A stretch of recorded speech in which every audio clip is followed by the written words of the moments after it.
And we'll get started. Okay, good evening, everyone, and welcome to another episode of Adoption Happy Hour brought to you by NAAP. We are the National Association of Adoptees and Parents, where it is our mission to unify the adoption community and elevate our diverse voices by promoting dialogue, understanding, and healing through education, awareness, and connections. I'm Marcie Keithley, Board President and host for this evening. So we're just glad to have so many of you join us from all over the world. It's just wonderful to have so many of you here. If you haven't already, please make sure that you do say hello in the chat bar. Let us know where you're from and give a shout out to the others. And before I introduce this evening's guest, we do have a couple of housekeeping items. We want to remind everyone this is a public meeting with no guarantee that information or identity is confidential. Portions of this event are recorded and may be shared in our private happy hour group on Facebook. So if you don't follow us on Facebook, please join us at the Adoption Happy Hour group, where the replays will, we will show the replays in the future. Remain on mute, raise your hand, your virtual hand, if you have a question. You're welcome to post your questions or comments in the chat room. Also, if you are experiencing a serious mental health event or suicidal thought, please contact a licensed professional or the National Suicide Prevention Lifeline. Okay, so let's go ahead and let's meet Marie Dolfi, and let's just learn a little bit about her first of all. She is a clinical social worker in Albany, New York, that specializes in working with the adoption triad members and their families. Early in her career in the 80s, Marie began working with teen adoptees and their struggles with loss, identity, and not having their lived experiences validated by their adoptive parents. When Marie and her husband decided to adopt in the 90s, she knew she needed to learn about adoption issues because she knew what she was seeing with her clients was only the tip of the iceberg of the complexities of adopted persons' experiences. This led to Marie being very active in her local adoptive parent support group and a statewide organization, the Adoptive and Foster Care Coalition in New York. As a member of the coalition advocacy team, Marie has testified at NYS budget hearings on the need for post-adoption services. This advocacy paid off with NYS having statewide regional permanency resource centers for adoptive and kinship families. Marie also helped with the advocacy for New York adult adoptees to have access to their pre-adoption birth certificates. Throughout her journey for the last 30 years, Marie has diligently educated herself on relinquishment and adoption issues by attending adoption workshops, which she came to Indianapolis in September, reading adoption books and adoption research, and listening to her greatest teachers, adoption triad members. Over 12 organizations throughout the country have invited Marie to speak on relinquishment and adoption issues. Topics she most often speaks on include mental health issues of adoptive persons, adoption reunions, genetic sexual attraction, and the core issues of adoption. So please, everyone, join me in welcoming Marie to Happy Hour. Hello, everybody. It's a thrill to be here. I appreciate Marcie and the NAAP community for inviting me to speak. Back in the 1980s, I was reading a book, How It Feels to Be Adopted, by Jill Kremitz, to teenagers in an inpatient psychiatric adolescent unit. And I never would have thought, first of all, I really didn't know about, of course, relinquishment trauma. It took years back to learn this stuff, and never really would have predicted that this would become a career, which I greatly enjoy. So I'm very thrilled to be here this evening. It's been a multi-decade journey, as Marcie just said, and I greatly appreciate everybody who's bravely shared their stories, whether they've written a book, done a workshop, or just privately share their story with me one-on-one, because that's where you really do learn. I'm going to pull up my PowerPoint now, and let's give this a try. Okay, now I did it backwards. Hold on. I'm going to do share screen. There we go.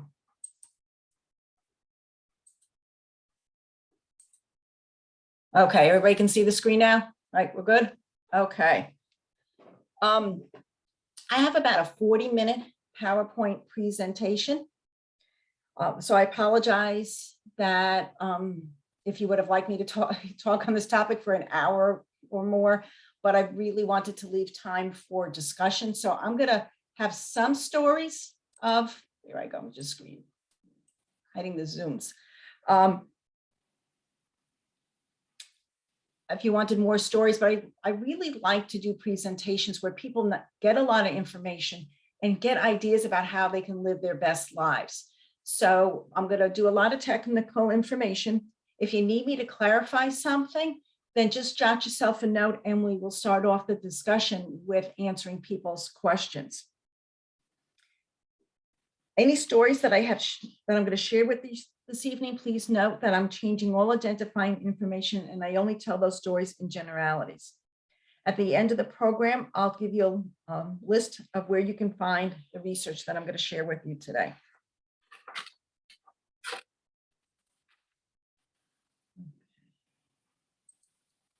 So this is what we're here to talk about this evening, relinquishment trauma.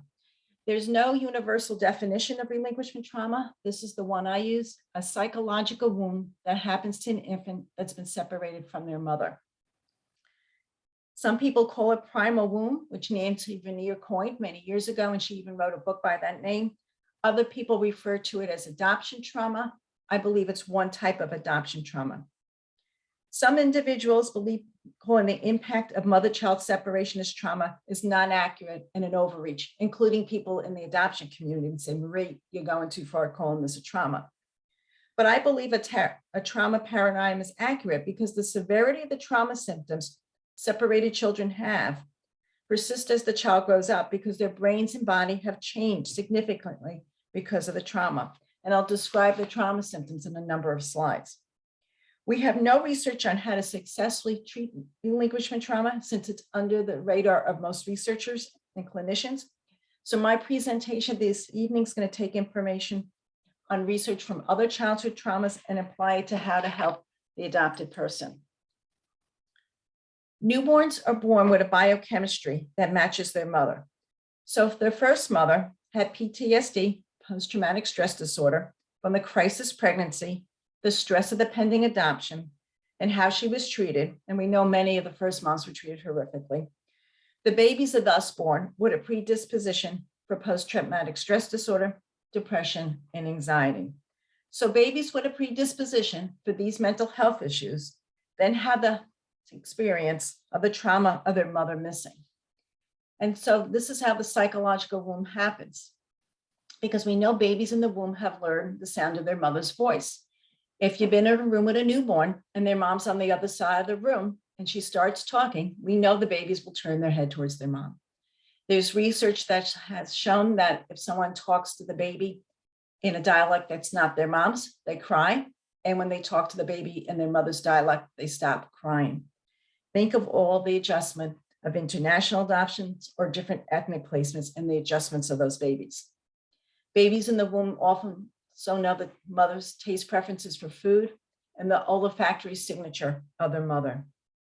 The greater discrepancy between the baby's experience with their mother, the sound of her heartbeat, the language, environmental sounds, facial features, smells, the gait of the mother's walk, and thus how their life was different after separation, the greater the discrepancy, the greater the stress on the baby, the more likely the baby will feel the mother's missing as terror, and then stored in the baby's brain and body as a traumatic response, and their brains and bodies have changed.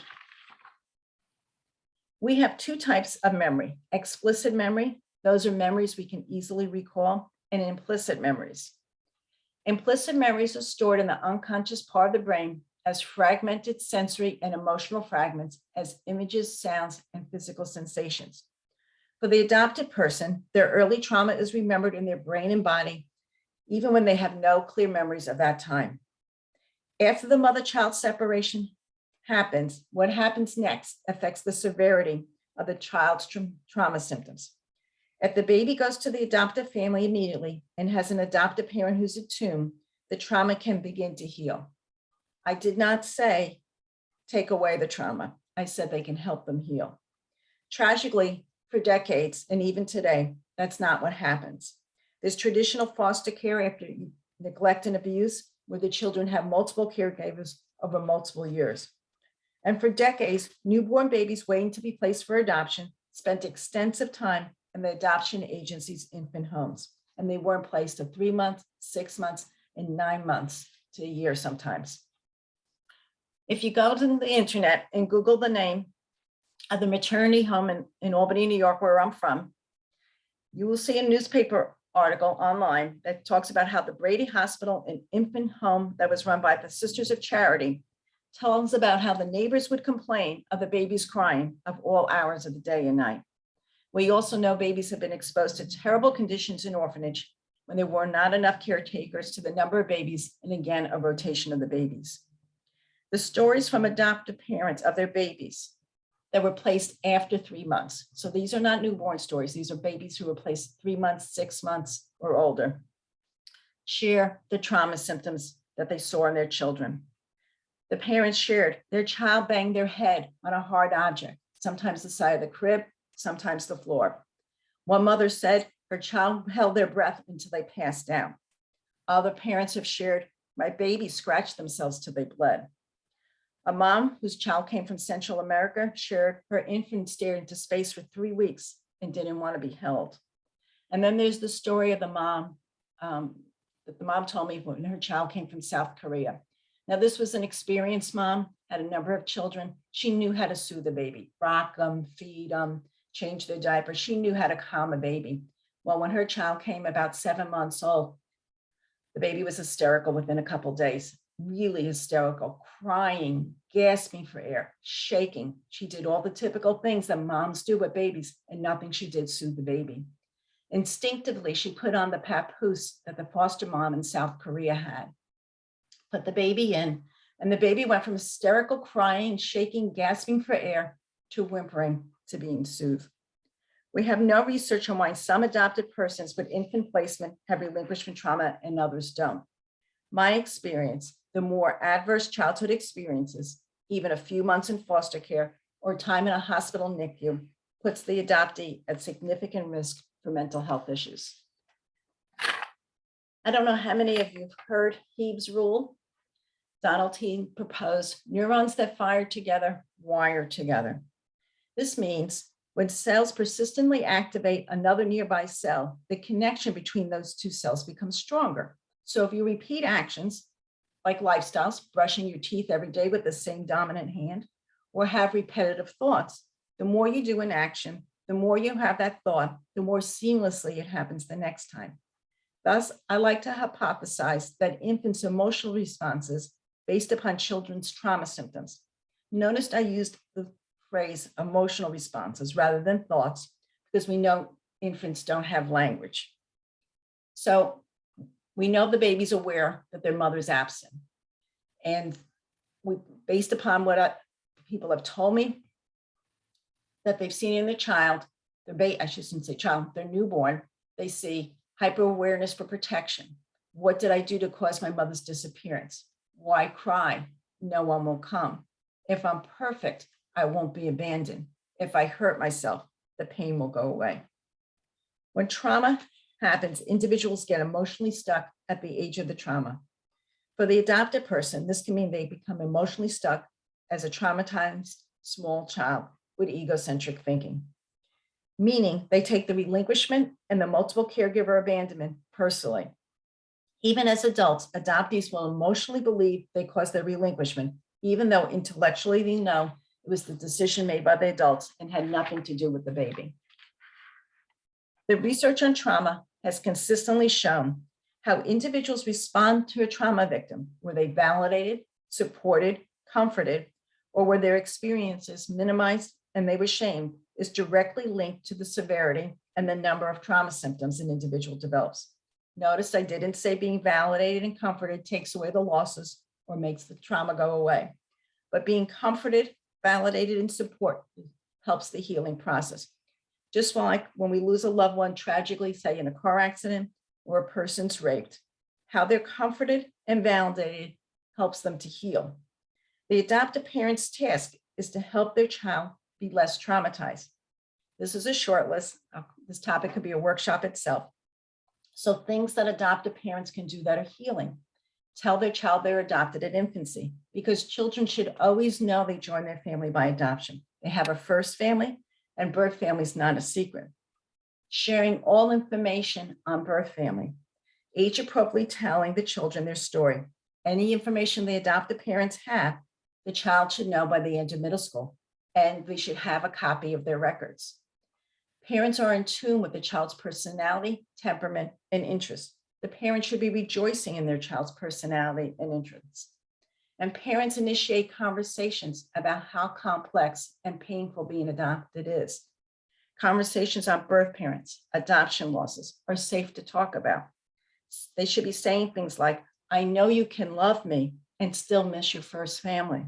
Or, it's natural to wonder what it would have been like to have stayed in your first family. And if their child's grieving and crying about adoption-related losses, to sit with their pain. And if the child's slow to attach, when we know a lot of children who come from hard places where they were abused, neglected, and spent time in foster care, their parents don't take their slowness to attach personally.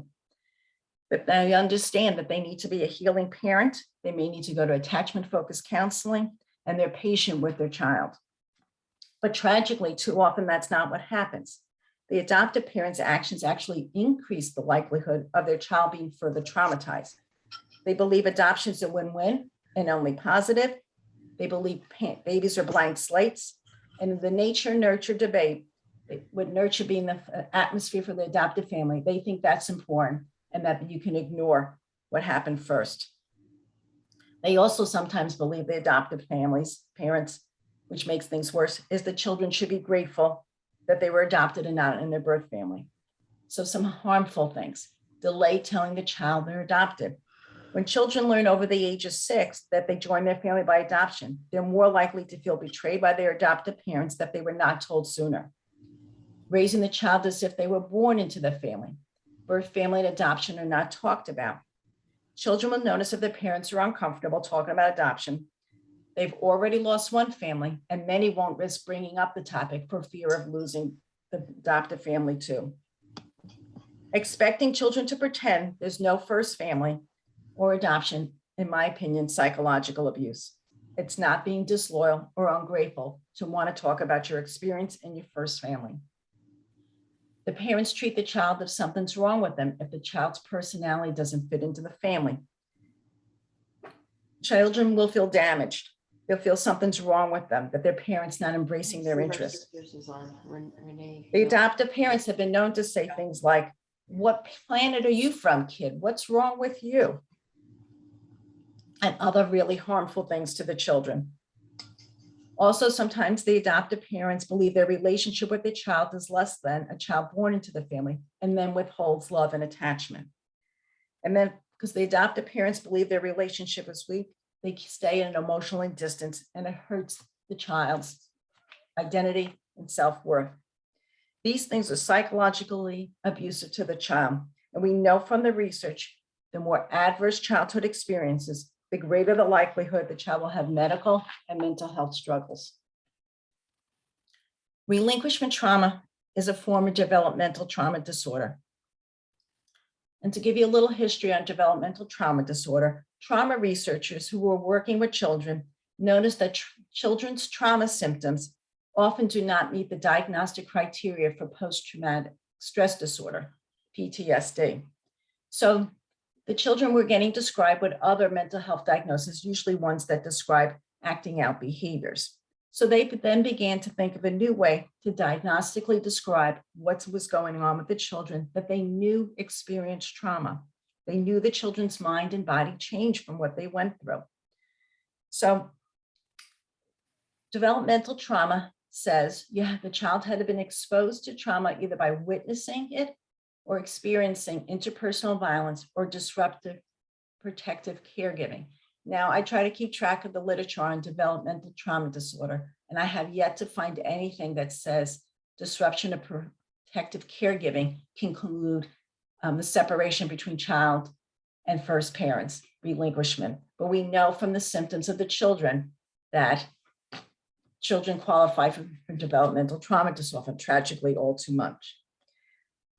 This is going to be a brief overview of developmental trauma disorder. I'm taking it from Dr. Basil van der Kolk's book, The Body Keeps the Score. In addition to being exposed to the trauma, there's affective, that means emotions, and physiological dysregulation. That means the children have an inability to modulate, tolerate, or recover from extreme affect, meaning their moods, emotions. The children will stay fearful longer, angry longer, shameful, or withdrawn for periods of time. They're just emotionally very charged kids. They have problems with sleeping, eating, elimination, overreactivity to sound and touch. They have attentional and behavioral dysregulation. They're hypervigilant, poor capacity for self-protection, extreme risk-taking, self-harm like cutting, and they have problems with goal-directed behavior. And they have self and relational dysregulation, meaning they have low self-worth, they feel defective, helpless, and they have problematic relationships because of issues with distrust. And they have functional impairment because of this. They're struggling with all these things. So they have problems in school, they have few peer relationships, and their family relationships are turbulent. And because of all these things, their self-worth being low, problems with trust, they often are drawn to relationships will repeat the pattern of poor attachment. Sadly, without resolution for developmental trauma as a child, the adults grow up and usually develop post-traumatic stress disorder and sometimes complex post-traumatic stress disorder. The reason I mention this is that many individuals will get diagnosed with depression, anxiety, or borderline personality disorder, and a more accurate diagnosis would have been a trauma diagnosis. This is a brief overview of the symptoms for PTSD and complex PTSD. Individuals should not self-diagnose these conditions because there's an overlap of symptoms among the mental health diagnosis. So if you feel you need a diagnosis, please consult a mental health professional. Post-traumatic stress disorder initially got its symptoms, its diagnostic criteria, because they were studying veterans who came back from war or people who had experienced trauma, but not interpersonal trauma. But these are the symptoms that you tend to see: intrusive memories, dreams, flashbacks, avoidance of stimuli associated with a traumatic event, negative changes to cognitions or mood. They have memory lapses, negative beliefs about yourself, excessive fear, anger, guilt, shame, detachment from others, an inability to express positive emotions, arousal and reactivity issues. People are irritable, angry outbursts, hypervigilance, exaggerated startle and sleep problems, and problems with concentration. Dr. Judith Herman introduced the diagnosis of complex PTSD because she was studying people who had experienced interpersonal trauma. And she felt that PTSD didn't really describe the symptoms of the client she was working with. So complex PTSD, the individuals tend to have most of the PTSD symptoms plus additional symptoms. Complex PTSD is not an official diagnosis in the Manual of Mental Health Diagnosis. And I should also mention developmental trauma disorder is not official. But if you work in the field of trauma, complex PTSD is recognized by most clinicians. And as I said earlier, complex PTSD tends to be when people experience interpersonal violence, and that could be psychological abuse, physical abuse, or sexual abuse. A few of the books from Dr. Herman's book, Trauma and Recovery, The Aftermath of Violence from Domestic Abuse to Political Terror, include difficulty with relationships. People tend to be withdrawn.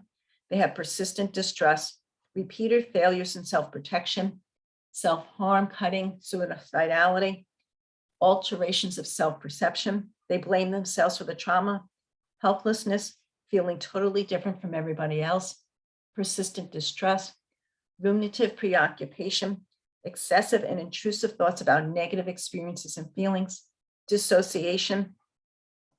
And dissociation is hard to explain because you can have a little bit or it can be very, very severe.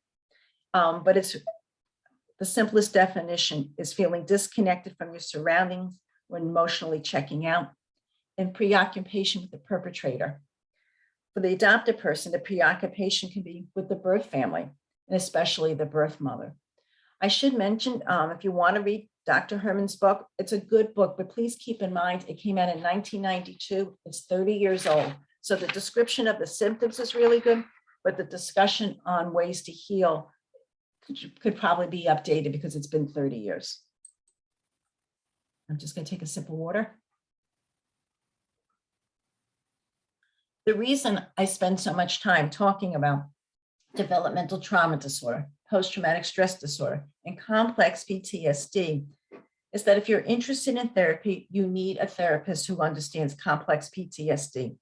Traditional talk therapy is usually not enough to rewire a traumatized brain because the part of the brain that's associated with speech does not work in unison with the part of the brain that stores the implicit memories.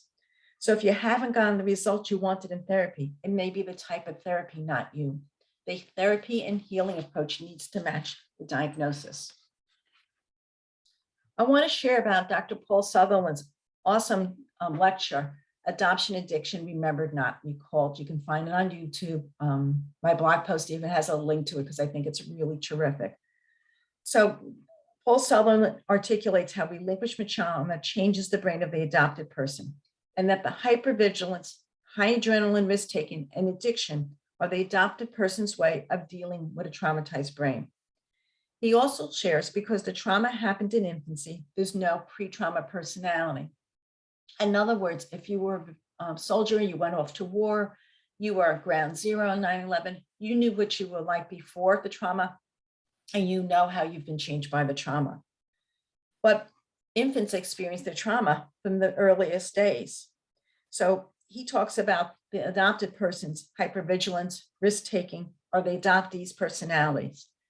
This is where I differ from Paul Sutherland, because personality traits are usually thought as something you can't easily change. You were a people pleaser as a child, you got to be a people pleaser in adulthood. And rather than describing the trauma symptoms as personality traits, I prefer to describe trauma symptoms as survival skills, because individuals can learn to lessen the use of maladaptive survival skills and be more persistent in their daily lives. The reason I'm taking time to make this distinction and referencing this lecture, the difference between survival skills and personality traits, is that I've had clients, adoptees who've come in, who've seen this wonderful lecture, and then they tell me, but I've always been this way. I can't change. This is my personality. And it really sets them back. It's helpful. I think the framework of survival skills is a lot more helpful. The brain is driven to keep people safe. Individuals who've experienced trauma have brains that organize their perception of the world, their actions, and their relationships as if the trauma was happening in the present. These survival skills become an individual's coping skills of how they take care of themselves. Survival skills are a normative response to abnormal life circumstances. So common adopted person survival skills, this isn't a full list, and some people will have a few, some people will have a lot. Risky behaviors, substance abuse, looking for validation, perfectionistic, keeping people emotionally distant, hypervigilant, dissociation, driven to succeed, people-pleasing, chameleon, reading a room and then acting and saying what you believe people expect of you, flight, you take off from relationships, you don't stick out trying to work things through, you're stressed in a room, stressed at a job, and you take off. And one I don't think we talk enough about is the fantasy of meeting birth relatives will heal. This is what the brain perceives and needs to do to stay safe. These coping skills have kept people alive, and there should be no shame in having these survival skills if this is what you needed to do to stay alive.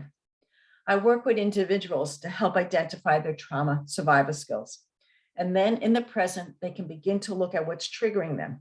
And then begin to explore if they need to use these trauma survival skills in the present. The key to healing from trauma is for people to stay in the present and view themselves and their relationships based upon current, accurate information, not through the lens of the trauma. And I know that's a lot easier said than done. Saying relinquishment trauma is the main cause of an adopted person's mental health issues is frequently inaccurate.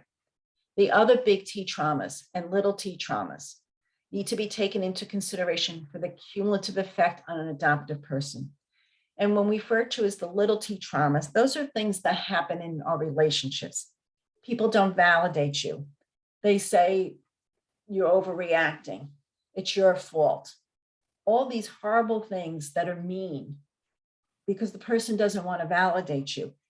And why these little t traumas tend to be often more harmful than the big T traumas is these folks who are hurting your feelings, not validating you, those are the relationships that are supposed to be safe. Those are supposed to be your family. So a lot of times the little t traumas, the relationship traumas, take a greater toll on the person. As I said earlier, the adoptees I've met who struggle the most have extensive trauma histories. And the research on adverse childhood experiences has repeatedly shown the number of adverse childhood experiences, the more likely the individual will have medical and mental health conditions. So if we look at some of the traumas that the adoptees have experienced, a difficult pregnancy, they could have been exposed to drugs or alcohol in utero, lack of prenatal care when prenatal care was needed, lack of adequate nutrition. I know some first moms who limited their calorie intake because they wanted to keep their weight down to hide their pregnancy. The baby couldn't have been in the hospital NICU, born prematurely, or maybe they were there because they were withdrawing from drugs. And of course, there's a rotation of caregivers while in the hospital. There could be neglect or abuse in the family of origin, then later left to foster care and then being adopted. And in addition to traditional foster care, as I mentioned earlier, for decades, newborn babies that were relinquished, waiting for placement, spend months and months and months in adoption agencies' infant homes. Then there's the orphanages, and we know that's very common with international adopted children to be in orphanages with the poor ratio of caretakers to babies, and again, a rotation of caregivers. The Domicon apartments in colleges. Domicon stands for Domestic Economics Courses. Universities like Cornell started in 1990 and had these classes with practice apartments up to the 1960s. And these apartments were to teach the female college students how to run a home. And of course, they needed a practice baby. So they had babies there who were waiting to be adopted. And again, a rotation of female college students taking care of the children. And then there's abandonment. The infants have been abandoned in China, and even in the United States, babies are left in horrific places. And for some reason, we think safe haven placement is okay. The excessive number of caretakers and traumatic conditions over months and years is incredibly damaging to the child's medical and mental health.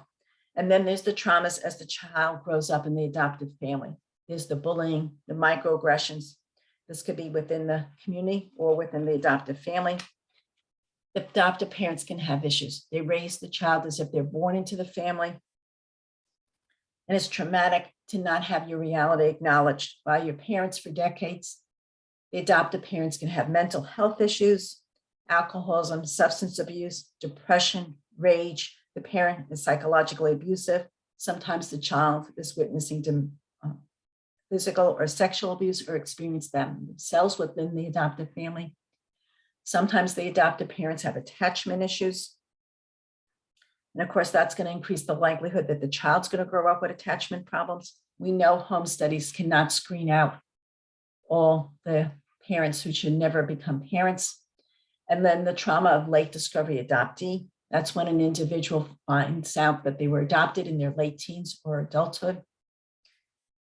And being adopted transracially, the adoptive parents raise the child to be their race or ethnicity, and the child grows up not having any relationships with individuals of their race or ethnicity.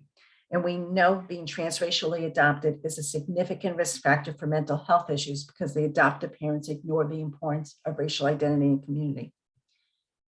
And then because of all these traumatic conditions, we know adopted youth are overrepresented in group homes, residential treatments, and psychiatric hospitals. And again, that's a traumatizing experience to have to be in these facilities. There's adoption disruption.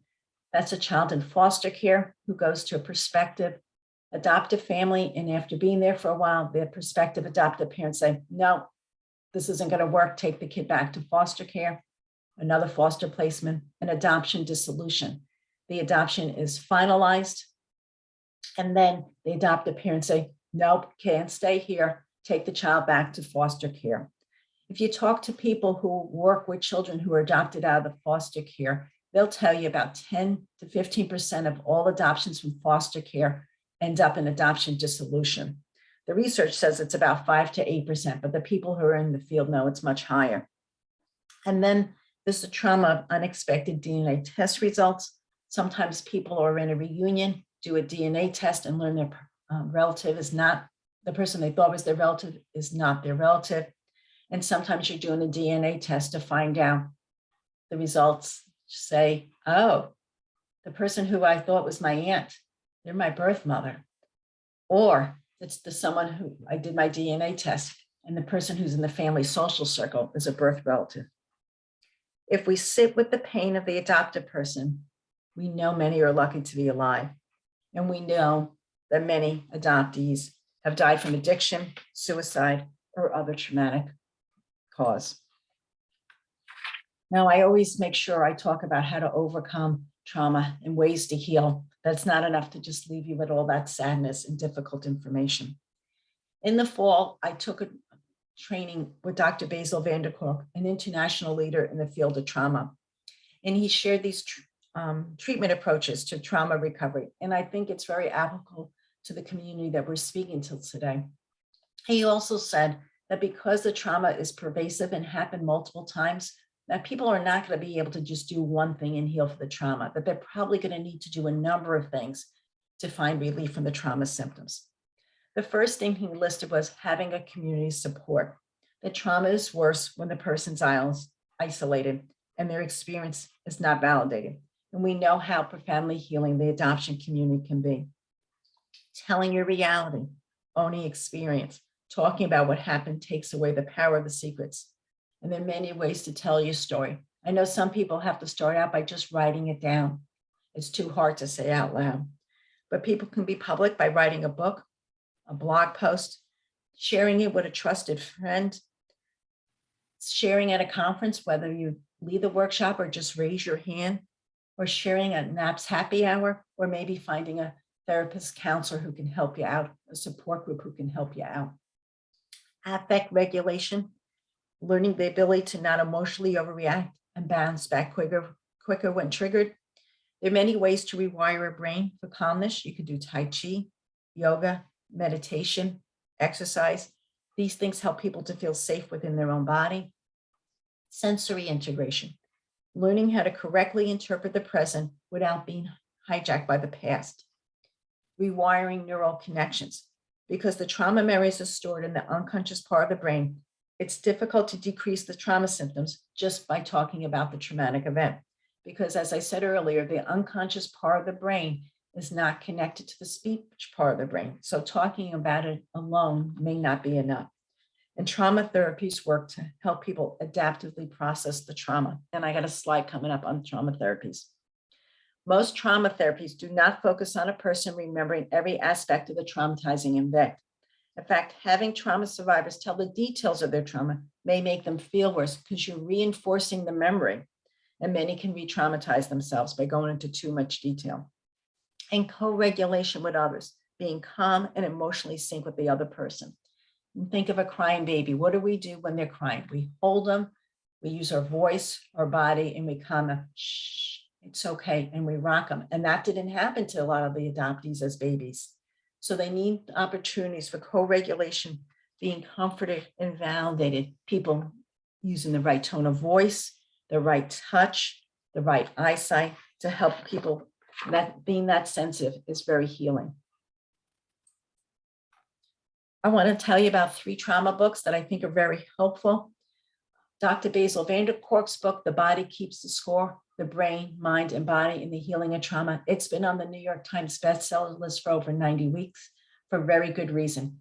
He balances stories, research, and a lot of very helpful information. There's a chapter on there on developmental trauma. There's chapters in there about different ways to heal from trauma.